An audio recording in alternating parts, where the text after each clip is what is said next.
The federal government is going to announce $587 million to boost Australia's cyber defences to better protect businesses and critical infrastructure from attacks. It follows a cyber attack on port-operator DP World only a week ago.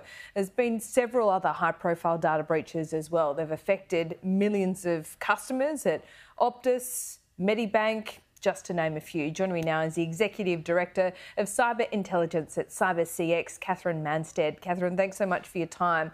So take us through what's actually in this package. It seems like a lot of money, and should businesses be doing this themselves, or does the government need to step in?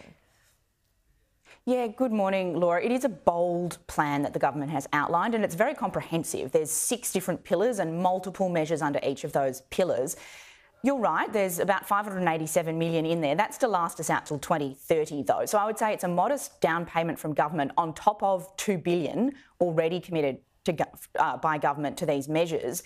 But the reality is most of the funding, most of the heavy investment's going to come from the private sector when it comes to keeping us secure. What's really good about this strategy and what the government frankly should be commended on is it is making a couple of big muscle movements that set our system up for success better, correcting some market failures, for example, that have held our cyber industry back, extending protection to some of the more vulnerable elements of the community that have traditionally been left behind by cybersecurity, and really boosting the sovereignty and professionalisation of our cyber industry.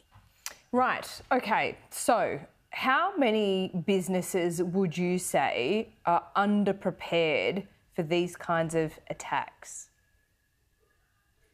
I don't think you could be any business in Australia and put your feet up and say we have done everything that we can do when it comes to cybersecurity, because the grim reality is that it is a very contested cyber environment and technology is changing all of the time. So the strategy, for example, really emphasises at the big end of town, so for our critical infrastructure providers, more exercises, more training. You don't get to an elite level without putting in the training hours, and government's really signalling it will work with critical infrastructure on that.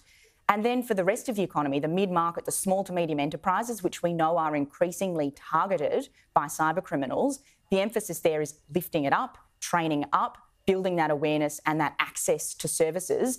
And traditionally, what is the biggest part of our economy hasn't put as much focus on cybersecurity as it could. It's busy balancing the books. It really now needs to focus that sector on cybersecurity as well. Yeah, it certainly does. It feels like that some of our biggest businesses in Australia have actually dropped the ball on all of this, but government and business absolutely need to work together on this. How would you describe this package today? Is it a good, middle step? Is there a lot more work to do? What is it, Katherine?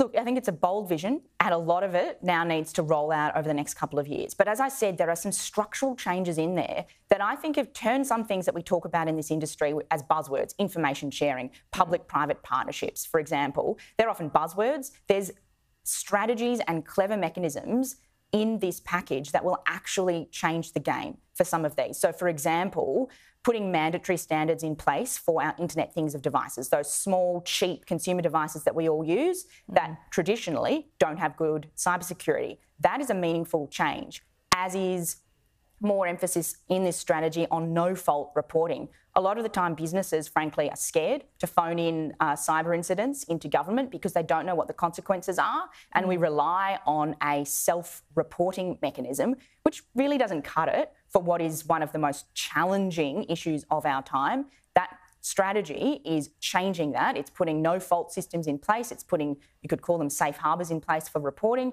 and it's also fixing some of those market asymmetries around information so that consumers have more trust in the technology that they use, and hopefully more mechanisms to assess what is safe and what is not safe when it comes to buying their next technology investment.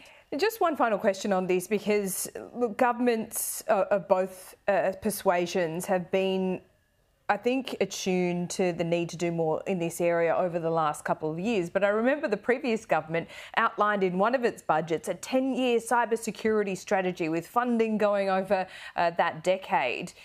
Has that been maintained or built on? Or when we have elections, are those kind of plans just thrown out the window and new governments start from scratch? Yeah, look, you're right, Laura, in the sense this is 7 years in since our first funded strategy as a nation, and we've had 3 strategies in that time, and this strategy is set to last out to 2030.